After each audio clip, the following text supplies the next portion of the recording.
नमस्कार, मंडल न्यूज में मैं ऐश्वर्या शिंदे आप सभी का स्वागत करती हूं।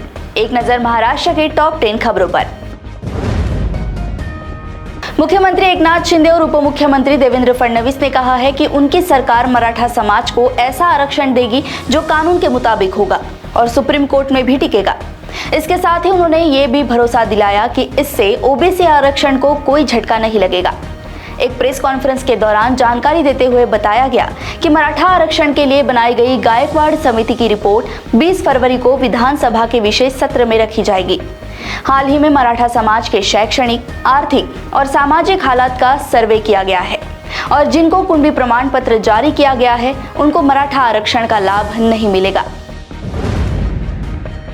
महाराष्ट्र के सीएम एकनाथ शिंदे ने मनोज जरांगे पाटिल से भूख हड़ताल खत्म करने का अनुरोध किया है।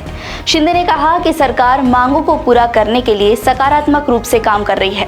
शिंदे ने यह भी कहा कि जरांगे पाटिल को अनशन पर जाने की कोई जरूरत नहीं थी, लेकिन दुर्भाग्य से ऐसा हो रहा है।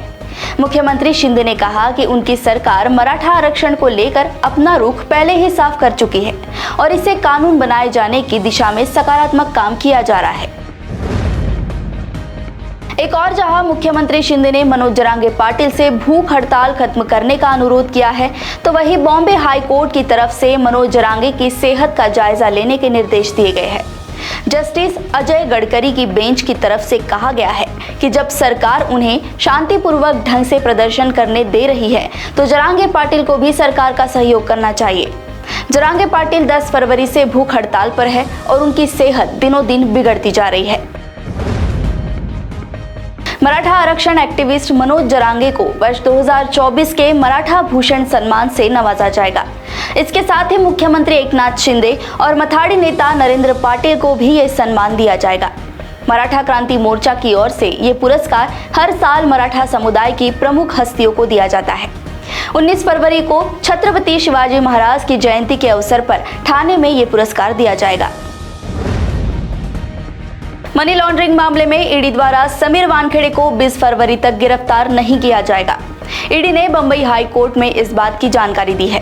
दरअसल समीर वानखेड़े ने पिछले सप्ताह हाई कोर्ट में याचिका दायर कर ईडी द्वारा दर्ज किए गए मामले को रद्द करने और अंतरिम आदेश के जरिए जांच पर रोक लगाने तथा किसी भी दंडात्मक कार्रवाई से संरक्षण देने का अनुरोध किया था, जिसके बाद अदालत ने 20 फरवरी तक गिरफ्तारी पर रोक लगा दी है।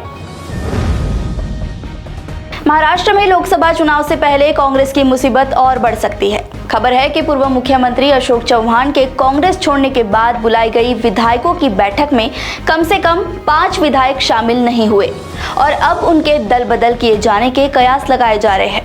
वहीं दूसरी ओर कांग्रेस के प्रदेश अध्यक्ष नाना पटोले का कहना है कि इन विधायकों ने पूर्व निर्धारित कार्यक्रमों के कारण बैठक में शामिल नहीं होने के लिए उनसे अनुमति मांगी थी और इसी कारण वे बैठक में मौजूद नहीं रहे। महाराष्ट्र में राज्यसभा चुनाव को लेकर सभी 6 उम्मीदवारों ने नामांकन दाखिल कर दिया है। इन सीटों पर वोटिंग के लिए 27 फरवरी की तारीख तय है। हालांकि नतीजों के पहले ही ये साफ हो चुका है कि सभी 6 उम्मीदवार निर्विरोध चुने जाएंगे।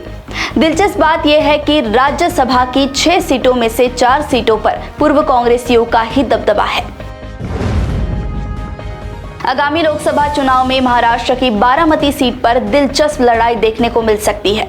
खबर है कि उप मुख्यमंत्री अजित पवार की पत्नी सुनेत्रा पवार बारामती लोकसभा सीट से चुनाव लड़ सकती है। फिलहाल बारामती से शरद पवार की बेटी सुप्रिया सुले सांसद है और वे अजित पवार की चचेरी बहन भी है। हालांकि सुनेत्रा पवार ने अब तक कोई चुनाव नहीं लड़ा है, लेकिन वे पर्यावरण और महिला संबंधी कार्यों में सक्रिय रूप से शामिल रही है।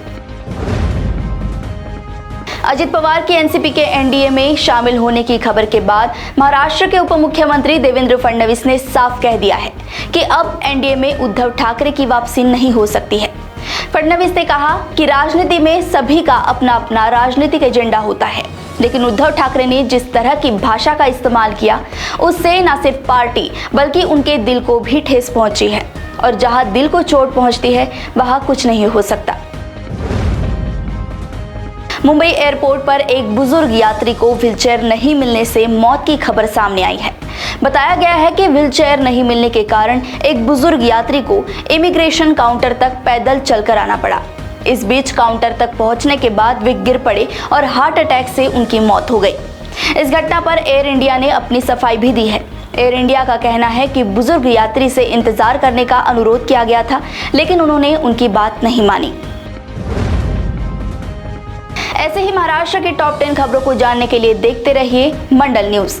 और अगर आपने अब तक मंडल न्यूज के चैनल को लाइक और सब्सक्राइब नहीं किया है तो अभी लाइक और सब्सक्राइब करें और देखते रहिए मंडल न्यूज। नमस्कार।